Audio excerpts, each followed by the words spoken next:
Welcome everybody to this episode of Red Cape Sports. I'm your host, Mitchell Bouchard, and I was up till pretty late last night because, as you can see on the table in front of me, we're going to be going over how to invest in Pokemon cards step by step.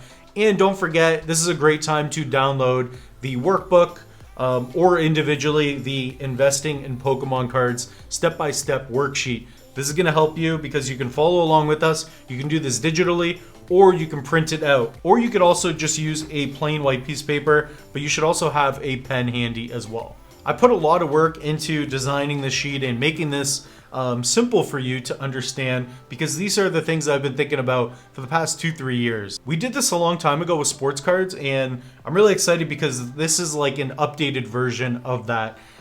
So let's kind of go right into it. If you haven't already downloaded this PDF, I really recommend that you do so because it's going to make this much more enjoyable. You can even grab a piece of paper, just a plain white piece of paper. I highly recommend that you at least get a piece of paper or take out your phone. You could type away as well, but the best is to get a pen and paper, and you could follow along with us. You're going to get the most out of this video if you do that.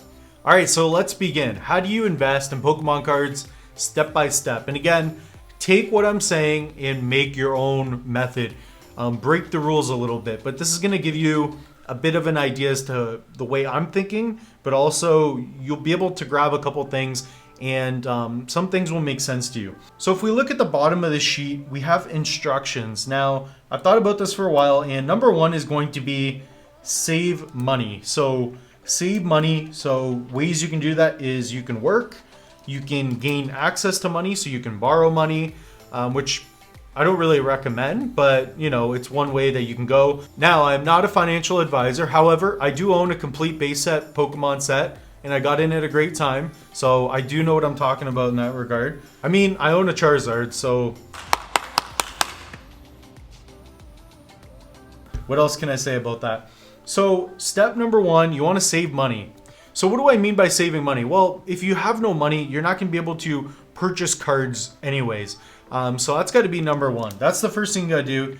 You have to save money, get access to money, have things organized. You want to save money after all your expenses, and then you could use that and then invest that money. Don't invest money and sleep in your car for a week.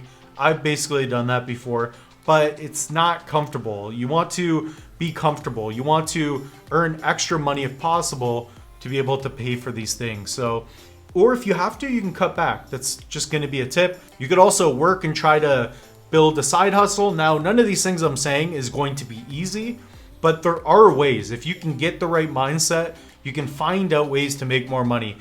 For me, I have an Xbox over there, and I should probably sell it because I haven't even played it in 6 months.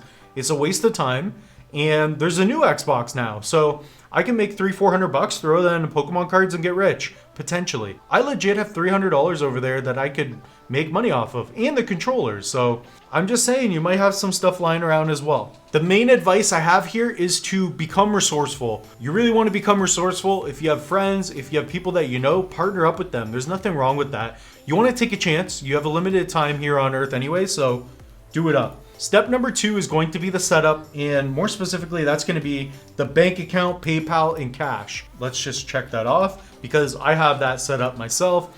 So when I talk about a setup, that's going to be having a bank account that you have ready for e-transfers. At least here in Canada and in most places around the world, you need a bank account so you can buy and sell cards as well. What you really want to do is diversify ways in which you can get access to money and also distribute the money as well.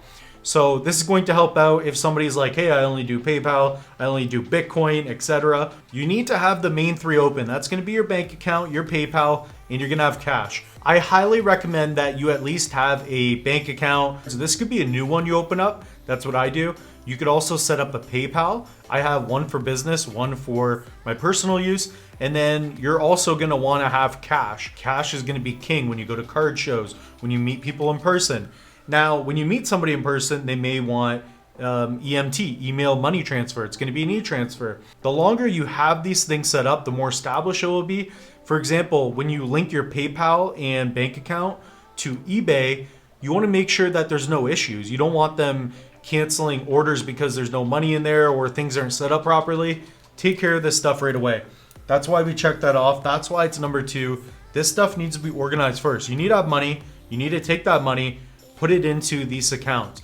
If you can, set up a Bitcoin wallet, crypto wallet. Okay, so step number 3, that is going to be your eBay. So you want to link your PayPal and your debit card. That's going to be a Visa debit. The reason you want to do this is because there's going to be eBay fees.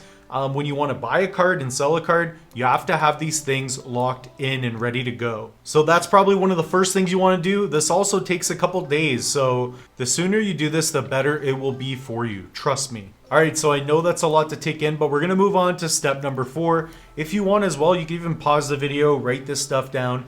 Again, I really recommend that you pay attention to everything that I'm saying. You don't really want to miss a step because I'm trying to cover this from every angle.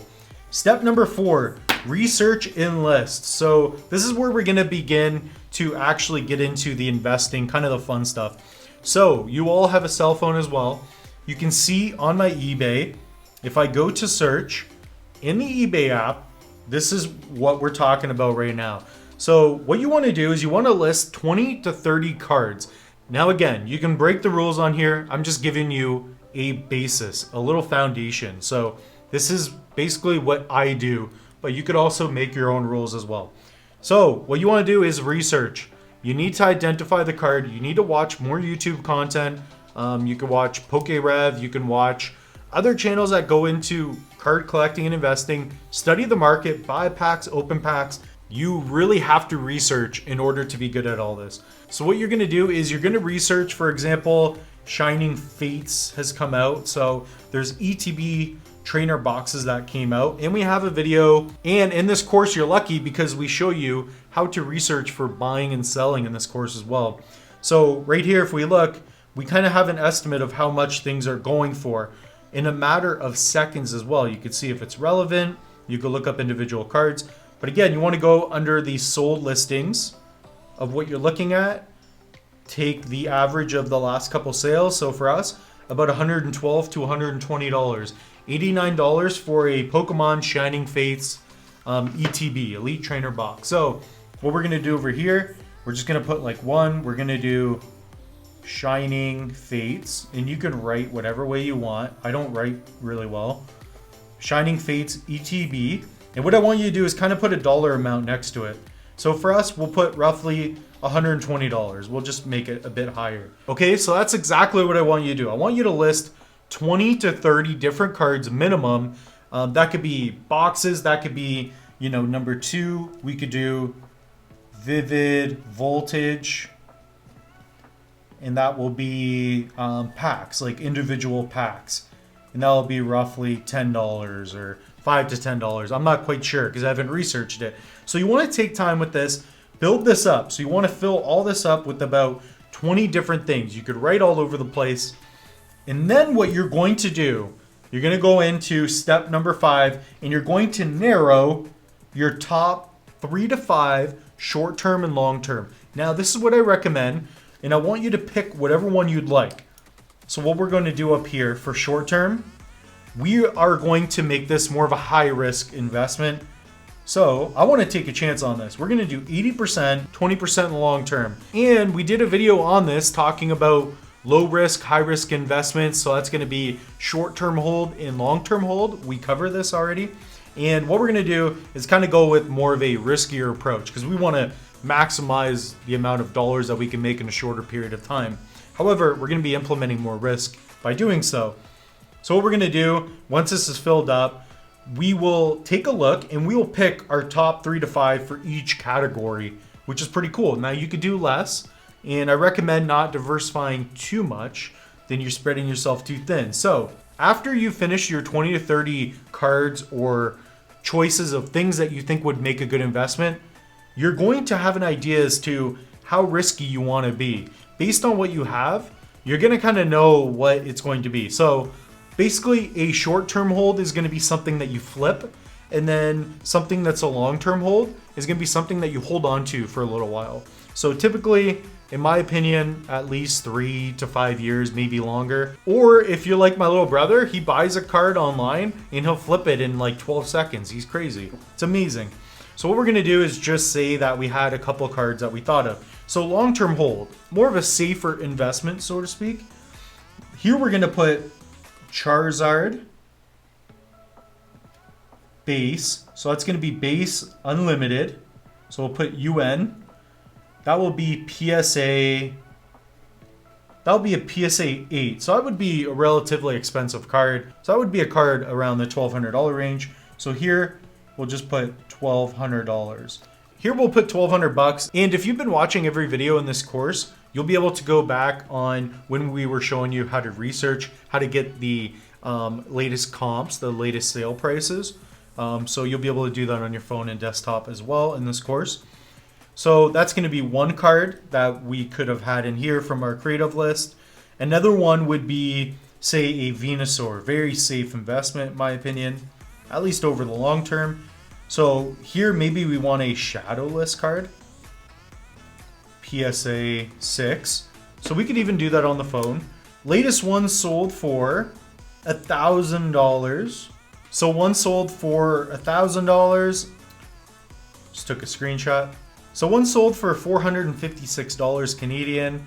So if we look at one of the latest sales, one sold for 365 USD. So what was that Canadian? $450. Okay, now you want to do more research, find the last 3 or 4 and get the average if you can. But now we're getting an idea. So this is what we want. And I recommend starting here. Start off with the cards that you want. What I really want you to do here is be creative and don't have the budget dead set. I'd rather you make cards that you can really chase and work towards versus just making cards that you can only afford right now. So that may be a little difficult for some of you, but when I first did this, I was creating a vision for myself that I could chase towards. Like for me, I started off and I'm like, dude, I need to get a Michael Jordan rookie. And those are very expensive cards. So that's kind of one way that I like to approach this. Start off and be creative. Don't even worry about the money per se. Like you want to get access to the money and you need to be realistic. However, I want you to chase. I want you to go after something that you may think is a little more difficult from where you're at right now. Try to invest $100 if you've never done that before. I think if you have a mindset that you can do more, it'll be very important as well. So short term in here, we could have a card, for example, a Vivid Voltage Pikachu. So Pikachu, Vivid Voltage VV, and that could even be a PSA card. Just because it's newer, maybe you think that card would go up.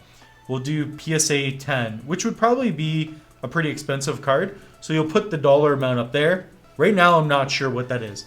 So all you have to do is narrow the 3 to 5. The beauty of this worksheet is that once you've done the entire creative list, and I want you to spend time on this, even if it takes you 3 days, I don't care. If you guys stay up all night, do this. Once you figure out your creative list, as you're narrowing things down, you will not only understand what kind of risk level you're at, but you're also going to be able to identify the specific cards. That's going to be important because right now, all of these cards that you write down are going to be in your head. They're in your head, you're thinking about it all the time, subconsciously as well. And what you're doing is you are showing yourself what really matters. What is the top investment? What you truly, truly believe in as an investment. And this has worked for me. I did this about 2 years ago and I did really well with sports cards.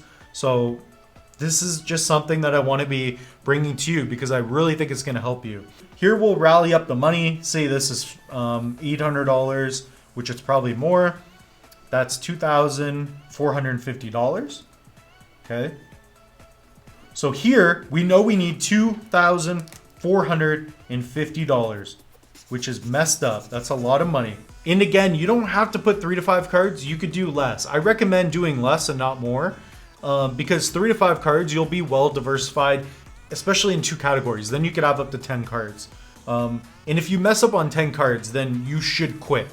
Like, I'm just going to be honest. So target money. So here you need the funds. You need to use eBay. So you want to make sure things are linked up as well.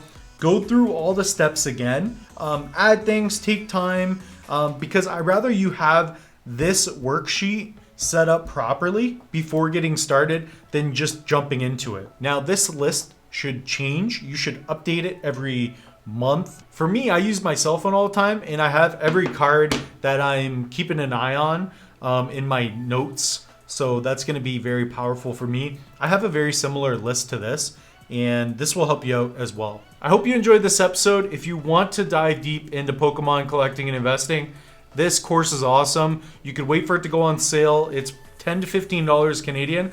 It's one great way to help support this channel. We spent hours and hours making free YouTube content for you, and we're gonna have more in the future, of course. It's probably the best way you can help support us. Don't forget, you can like, comment, and subscribe in this YouTube video, and also join our Facebook group. There we have tons of collectors and investors who love talking Pokemon, NHL, sports cards, anything trading cards or sports related or Pokemon really. Again, we will see you in the next episode.